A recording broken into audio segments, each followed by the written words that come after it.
नमस्कार दोस्तों, स्वागत आपका रोहिला एजुकेशन चैनल पर। तो सबसे पहले दोस्तों आप सभी को धुलंडी की हार्दिक शुभकामनाएं। तो चलते हैं आज की हमारी सबसे पहली न्यूज पर। जो आज की हमारी सबसे पहली न्यूज है, इसको बताने से पहले मैं आपको थोड़ा सा इसकी हिस्ट्री के बारे में बताता हूँ। दरअसल हुआ क्या था कि न्यूजीलैंड में एक मस्जिद थी जिसका नाम था अल नूर मस्जिद। इस मस्जिद पर कुछ बंदूकधारियों ने आक्रमण कर दिया था, जिसके फलस्वरूप 51 से भी ज्यादा जो उपासक थे उनकी मृत्यु हो गई थी और 40 से भी ज्यादा लोग घायल हो गए थे। जो ये पूरा एक्सीडेंट था ये हुआ था 15 मार्च 2019 को लगभग 1:40 पर। तो जो ये तारीख को हुआ था 15 मार्च को, इस तारीख को संयुक्त राष्ट्र महासभा ने इस्लामफोबिया का मुकाबला करने के लिए अंतर्राष्ट्रीय दिवस के रूप में घोषित कर दिया है। तो आज सभी लोगों का क्वेश्चन होगा कि भाई चलो है, संयुक्त राष्ट्र महासभा ने इस दिन को घोषित कर दिया है, अच्छी बात है। आपने ये एक्सीडेंट के बारे में हमें बताया, सबसे बढ़िया है। लेकिन आपने जो ये फोटो है पाकिस्तान पीएम की, ये क्यों यहाँ पर लगाई हुई है? तो इसके पीछे एक कारण ये है कि जो ओआईसी कंट्री है उनके साथ मिलकर पाकिस्तान ने सबसे पहले इस प्रस्ताव को संयुक्त राष्ट्र महासभा में पेश किया था। इस वजह से यहां पर पाकिस्तान पीएम की यहां पर फोटो लगाई गई है। अगली जो हमारी न्यूज है वो निकल कर आई है मिस वर्ल्ड को लेकर। आप सभी को पता होगा कि मिस इंडिया का एक अवार्ड होता है, मिस यूनिवर्स का होता है, इसी तरह एक अवार्ड होता है मिस वर्ल्ड का। तो जो ये अवार्ड था मिस वर्ल्ड 2021 का, इसको जीता है पोलैंड में रहने वाली करोलिना बिलावस्का ने। ये पोलैंड की दूसरी महिला है जिन्होंने मिस वर्ल्ड का खिताब जीता है। इससे पहले एक महिला और थी जिसने सन 1989 में यानी कि 1989 में पोलैंड के लिए मिस वर्ल्ड का खिताब जीता था। उस महिला का नाम था अनीता किग्रिलिका, ये उनका नाम था। अब आपसे कई बार पूछ लिया जाता है कि जो ये मिस वर्ल्ड था इसका आयोजन कहां पर किया गया था? तो इसका आयोजन किया गया था इजराइल में, और ये इसका 70वां आयोजन था, यानी कि 70वां संस्करण था। अगली जो हमारी न्यूज है वो निकल कर आई है रशिया और यूक्रेन में चल रहे युद्ध को लेकर। दरअसल आप सभी को इन सब के बारे में अवगत जरूर होंगे कि रशिया में जो युद्ध चल रहा है रशिया और यूक्रेन का, उन सभी को देखते हुए बहुत सी ऐसी कंपनियां थी जिन्होंने रशिया के अंदर अपनी सेवाएं देने से मना कर दिया था। तो जो रशिया के लोग थे उन्होंने अब क्या किया कि जो इंस्टाग्राम था, ये एक वही कंपनी थी जिन्होंने रशिया के अंदर सेवा देने से मना कर दिया था। तो रशिया के लोगों ने इंस्टाग्राम का एक विकल्प निकाला है, एक नया ऐप लॉन्च किया है जिसका नाम है रोसग्राम। ये जो रोसग्राम ऐप है ये लगभग इंस्टाग्राम से सिमिलर है, उनसे इंस्टाग्राम से मिलता जुलता हुआ ही ऐप है बिल्कुल।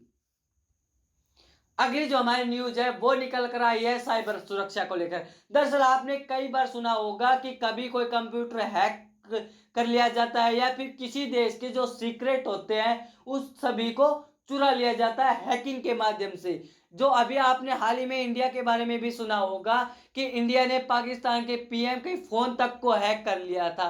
तो जो ये हैकिंग की जाती है, मान लो कल को कोई इंडिया में करने की कोशिश करे, तो इन सभी से बचने के लिए जम्मू विश्वविद्यालय ने दिल्ली में एक स्थित एक संगठन है जिसका नाम है शेड्यूलिटी सॉल्यूशन के साथ एक समझौता किया है। इस समझौते के तहत होगा क्या कि जो जम्मू विश्वविद्यालय है और जो ये शेड्यूलिटी सॉल्यूशन है, ये दोनों मिलकर भारत को साइबर सुरक्षा प्रदान करेगी, यानी कि साइबर सुरक्षा के क्षेत्र में ये दोनों काम करेंगे।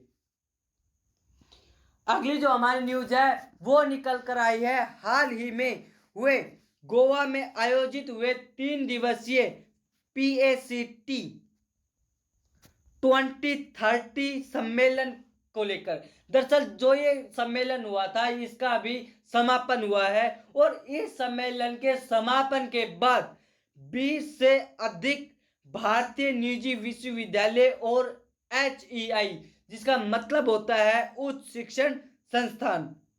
इन्होंने गोवा जो घोषणा पत्र है उन सब के ऊपर हस्ताक्षर किए हैं, सिग्नेचर किए हैं। अब आप पूछोगे चलो भाई, जो ये 20 निजी विश्वविद्यालय थे, इन्होंने जो ये गोवा घोषणा पत्र था इस पर हस्ताक्षर तो कर दिए, लेकिन आप हमें ये बताओ कि गोवा घोषणा पत्र होता क्या है और ये कैसे काम करता है। तो गोवा गोवा जो घोषणा पत्र है, ये पता है अपने आप में एक पहली शिक्षण पहल है जो जो संयुक्त राष्ट्र सतत विकास लक्ष्यों को प्राप्त करने के लिए, यानी कि प्राप्त करने के लिए अपने आप में पहली तरह की एक पहली शिक्षण घोषणा है ये। अगली जो हमारी न्यूज है वो निकल कर आई है एक भारत की अर्थव्यवस्था को लेकर। दरअसल होता क्या है कि बहुत सी ऐसी संस्थाएं होती है जो कि पूरी दुनिया की अर्थव्यवस्था पर नजर रखती है या उनके बारे में रेटिंग जारी करती है। तो एक इसी प्रकार की एक संस्था है जिसका वर्ल्ड में तीसरे नंबर पर आती है ये संस्था। हाँ, वर्ल्ड में तीसरे नंबर पर आती है, जिसका नाम है मूडीज। इस संस्था ने हाल ही में अपनी एक रिपोर्ट जारी की है जिसमें इसने भारत की जो अर्थव्यवस्था थी उसको लेकर भी रेटिंग जारी की है। इसने बताया है कि 2022 में भारत की जो अर्थव्यवस्था है उसकी विकास दर लगभग 9.5 रहेगी और 2023 में भारत की विकास दर 9.1% रह जाएगी, यानी कि ये 0.4% गिर जाएगी। अब आप कहोगे क्या इसने भारत के बारे में ही बताया है, हमारा जो सबसे बड़ा दुश्मन है चाइना, क्या उसके बारे में नहीं बताया। इसने उसकी रेटिंग भी जारी की है और आप सभी को जानकर ये बहुत ही ज्यादा खुशी होगी कि जो चाइना की रेटिंग है वो भारत से बहुत पीछे है, लगभग हाफ में है। जो चाइना की 2022 ने रिपोर्टिंग या रेटिंग जारी की है उसमें बताया है कि चाइना की रेटिंग 5.2 रहेगी और जो 2023 में चाइना की रेटिंग 5.1 रहेगी। इसने ये अनुमान लगाया है, यह रेटिंग जारी की है। अगली जो हमारी न्यूज है वो निकल कर आई है पेप्सिको कंपनी को लेकर। जो ये कंपनी है जिसने किसानों की मदद करने के लिए, यानी कि किसानों के जो होता है किसानों को हर जल पहुंचाने के लिए, यानी कि आप सभी को पता होगा कि पहले किसान क्या होता था कि वो डिपेंड करता था कि अगर बारिश होगी तो उसकी खेती होती थी। तो इसी सभी से लेकर ये जो पेप्सिको कंपनी है ये किसानों को जलापूर्ति करवाने को लेकर इसने एनड्रिप के साथ एक साझेदारी की है, जिसके तहत ये दोनों मिलकर किसानों को जलापूर्ति कराएंगी। और जो इनमें सबसे पहले जो अग्रणी राज्य है उनमें नाम आता है पंजाब का, राजस्थान का, उत्तर प्रदेश का। इन सभी में तो ये ऐप यानी कि ये जो पेशकश हो चुकी है। अगली जो हमारी न्यूज है वो निकल कर आई है हमारे पड़ोसी देश ये नेपाल को लेकर। आप कहोगे नेपाल को लेकर क्या न्यूज है। दरअसल जो नेपाल को बिल्डअप करने का है, मतलब कि नेपाल को कैसे आगे बढ़ाया जाए, उन सभी को लेकर सानी इंडिया ने federation of contract association Nepal के साथ एक साझेदारी की है। इसके तहत नेपाल को जो आगे बढ़ाया जाएगा। अगली जो हमारी न्यूज है वो निकल कर आई है भारत की शान डीआरडीओ को लेकर। दरअसल डीआरडीओ के आपको फुल फॉर्म तो पता होगा कि डिफेंस रिसर्च डेवलपमेंट ऑर्गेनाइजेशन इसकी फुल फॉर्म होती है। अब आप कहोगे कि वह क्या है जो डिफेंस से इतनी बड़ी न्यूज निकल कर आई है। जो ये डीआरडीओ है इसने, आपको पता होगा कि इसने एक प्रोजेक्ट को लॉन्च किया था जो प्रोजेक्ट पर काम कर रही है जिसका नाम था एमएसीए, यानी कि एमका। अब एमका के बारे में जो नहीं जानते मैं बता देता हूं कि ये 5वीं पीढ़ी का फाइटर जेट होने वाला है और इसके आने से भारत वर्ल्ड में एक सुपर पावर की तरह जाना जाएगा। तो इसके बारे में जो अब न्यूज निकल कर आई है कि इसका एमका का उड़ान का परीक्षण होना था।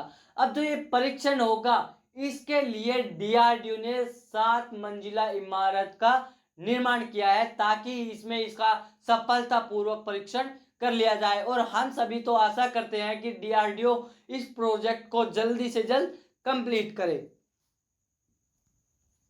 अगली जो हमारी न्यूज है वो निकल कर आई है एक संस्था को लेकर, जिस प्रकार अभी आपने जिक्र किया था कि एक संस्था थी जिसने विश्व की जो विकास दर होती है उसके साथ रेटिंग जारी की थी। लेकिन इसी प्रकार एक संस्था और है जो जिसका नाम है हुरून ग्लोबल रिच लिस्ट। इसने जारी की है रिच जो अमीर होते हैं, अरबपति होते हैं, उनकी लिस्ट जारी की है, जिसमें इसने बताया है कि एशिया के सबसे अमीर व्यक्ति मुकेश अंबानी ही बने हुए हैं। अगली जो हमारी न्यूज है वो निकल कर आई है रबर उत्पादन को लेकर। दरअसल रबर रासायनिक के उत्पादनों को लेकर यशो इंडस्ट्रीज ने ग्रीनफील्ड परियोजनाएं स्थापित करने के लिए लगभग 350 करोड़ रुपए का निवेश किया है। अब आप कहोगे जो ये यशो इंडस्ट्रीज है इसने कहां पर निवेश किया है, भारत के किस राज्य में है ये? तो ये है भारत के गुजरात राज्य में, और इसकी स्थापना की गई थी 1985 में। अगली जो हमारी न्यूज है वो निकल कर आई है भारत बायोटेक को लेकर। दरअसल ये मेडिकल क्षेत्र से जुड़ी हुई कंपनी है जो मेडिसिन का निर्माण करती है। हाल ही में आपने सुना होगा कि इन्होंने कोरोना वैक्सीन का भी तेजी से निर्माण किया है। तो जो भारत बायोटेक है इसने टीबी के टीके के लिए बायो फैब्रिक के साथ साझेदारी की है। इसके तहत ये दोनों मिलकर मेडिकल क्षेत्र में अपना अपना योगदान देगी, अपने एक दूसरे को साझा करेगी। अगली जो हमारी न्यूज है वो निकल कर आई है ब्रिटिश निर्देशक को लेकर। दरअसल एक ब्रिटिश निर्देशक है जिनका नाम है, जो कि फिल्म बनाते हैं, कोई भी शूट करते हैं, उनको निर्देशक कहते हैं। इनका नाम है स्टीव मैकक्वीन। इनको फॉर रॉयल नाइटहुड के जो पुरस्कार होता है उससे सम्मानित किया है, और इनको ऑस्कर अवार्ड से भी सम्मानित किया जा चुका है। तो ये बहुत ही अच्छे निर्देशक के रूप में उभर कर आए हैं। ये थे आज के हमारे सबसे टॉप करंट अफेयर्स।